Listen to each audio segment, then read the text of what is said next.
Ufa! Bom, pra quem tá aqui pela primeira vez, meu nome é Isabel Nascimento e esse é o canal Imparcialmente Santista. Bom, acabou de acabar o jogo, 2-1 Santos contra o Ceará, 7h15 da noite, um jogo que foi para 7.800 torcedores, devido ao fato talvez das últimas partidas. Por mais que estamos vindo de vitórias, fizemos uma belíssima partida contra o Palmeiras, depois uma partida muito ruim, feia contra o Inter, então o time regular acaba trazendo um público irregular, né? Tem vezes que lota o estádio, tem vezes que o estádio não realmente comparece, né? Foram 7.800 torcedores. Bom, vamos começar do começo, né? A escalação. O Santos ele entra com 3 zagueiros num jogo dentro de casa. Ele joga com o Veríssimo, com o Gustavo Henrique e com o Luan Pérez. É uma escalação meio duvidosa, e do outro lado ele coloca o Pituca, né? A gente acaba entrando com 3 zagueiros de mais e laterais de menos, né? Sem laterais. Ele tentou um jogo sem o Vitor Ferraz, com o Pará, né? Contra o Palmeiras. No último jogo ele coloca o Vitor Ferraz pelo meio, o Vitor Ferraz mal, até ele é substituído pelo Jean Mota. E hoje ele desiste de lateral e não põe ninguém. O time... Ele colocou o Jobson. Acho muito legal a estreia do Jobson, 6 meses parado, né? E o Jobson, assim, é claro que ele não vai ter uma atuação brilhante, ele não joga há um tempão. É uma pressão muito grande, porque a torcida quer muito, o Jobson foi super aplaudido quando ele entrou. Então, a gente já sabia que seria uma pressão e seria um jogo complicado pro Jobson, que realmente não fez um bom primeiro tempo, não fez uma boa partida, acabou tomando um cartão, teve ali um lançamento, alguma coisa assim, mas não foi uma grande partida do Jobson. O jogo começa, o Santos até que inicialmente ele começa com uma pressão, ele tem ali, acho que é um cruzamento do Sanches, uma tentativa do Thailson, até que ele lida um pouco melhor com a bola, novamente, né, ele acaba sofrendo ali um contra-ataque do time do Ceará e toma um golaço. Muita gente tá falando que foi gol, que foi falha do Everson, não sei se eu entendo como uma falha do Everson, não sei o que vocês acham.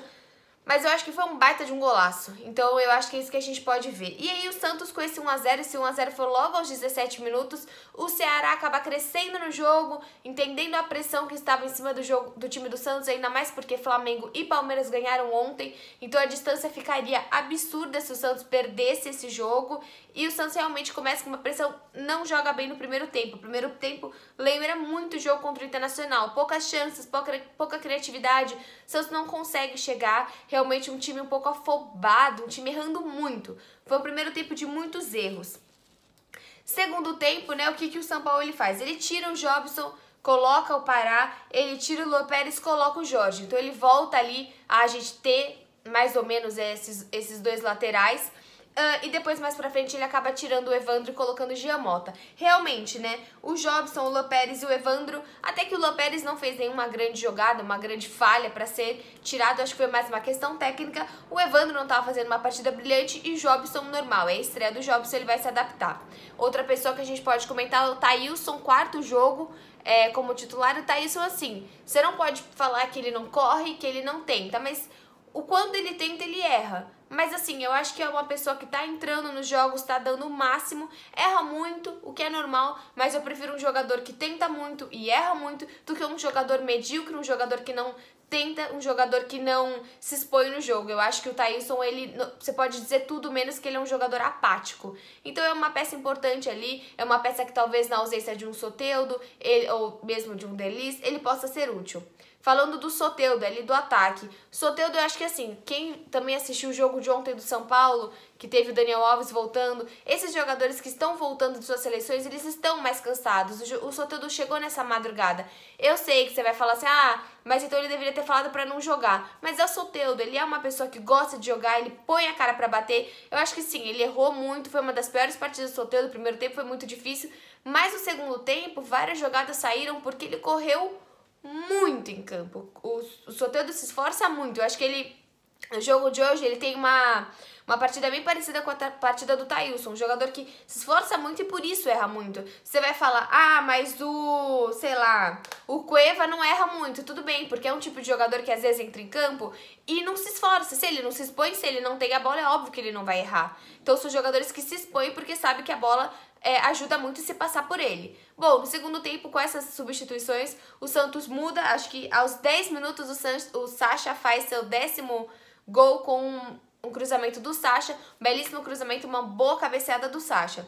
E depois, aos 39, outro cruzamento, então aí a gente já tem, na minha opinião, o nome do jogo, o melhor jogador em campo foi o Sanches. Eu acho que o Sampaoli, ele assim, tudo bem, a escalação foi complicada, mas ele fez mexidas interessantes que deram resultado. Então a gente tem que entender também esse lado. E é como eu falei, o Santos reagiu. Normalmente o Santos não consegue reagir. E com o gol do Gustavo Henrique.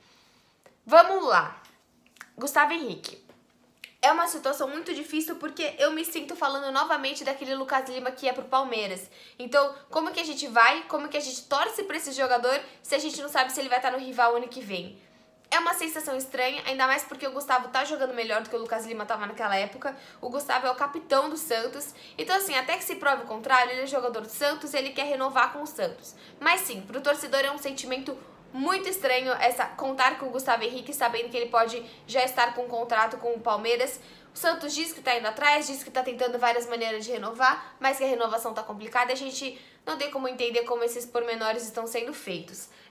Bom, de modo geral, um primeiro tempo ruim, um segundo tempo bom, um time que foi atrás do resultado, um time que não cansou. Eu acho que o Ceará ele tentou de todos os tipos que ele pôde, foi catimba, foi cair no chão, foi brigar, foi tentar fazer o jogo dele porque realmente ele sabia que conquistar um empate pro terceiro colocado na Vila Belmiro pra ele seria muito grande. Acho que o Ceará agora tá em 16º colocado.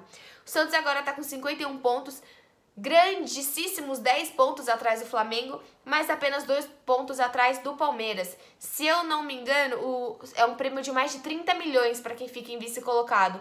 Então assim, eu não tô falando que vamos abaixar a cabeça e correr pelo vice. Vamos continuar nessa disputa, vamos mostrar que a gente é um time competitivo, que se o Flamengo tropeçar, que se o Palmeiras tropeçar, ainda mais o Palmeiras, a gente tá logo aí. Quem assistiu ontem o jogo do Palmeiras viu que quase que foi um tropeço, se não tivesse dado 53 minutos de acréscimo, né? 54 minutos de acréscimo, mas dei uma exagerada. Foi até os 54, realmente deu raiva aquele golzinho no final do Felipe Melo, mas acontece. Próximo jogo do Santos é no final de semana, é no domingo contra o Galo, às 16 horas. Galo que tá numa situação complicada, né? Teve aquela goleada contra o Grêmio, perdeu seu técnico agora, né? Eles demitiram o Rodrigo Santana. Então eu acho que vai ser um jogo... Acho que a partir de agora, a gente começa a ter jogos complicados, porque assim, o começo da tabela quer ganhar o campeonato e o fim da tabela tá desesperado. Então, acaba que não tem um jogo morno. Ah, não, esse aqui não quer nada. Ah, não, esse time já desistiu.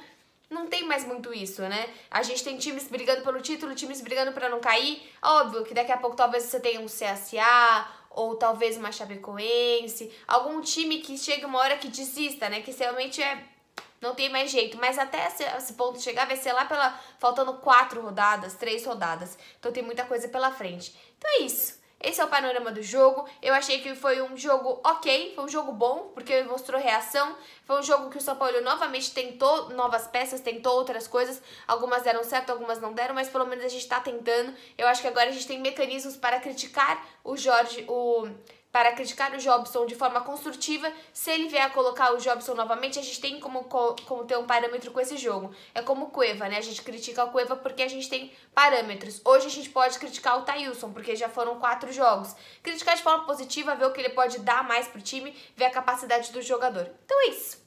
Esse foi o vídeo de hoje. Se você gostou do vídeo, deixa seu like, se inscreve no canal pra gente crescer logo esse canal que me deixa muito feliz. A gente bateu 10 mil e agora só tende a crescer muito. Tchau, até o próximo vídeo.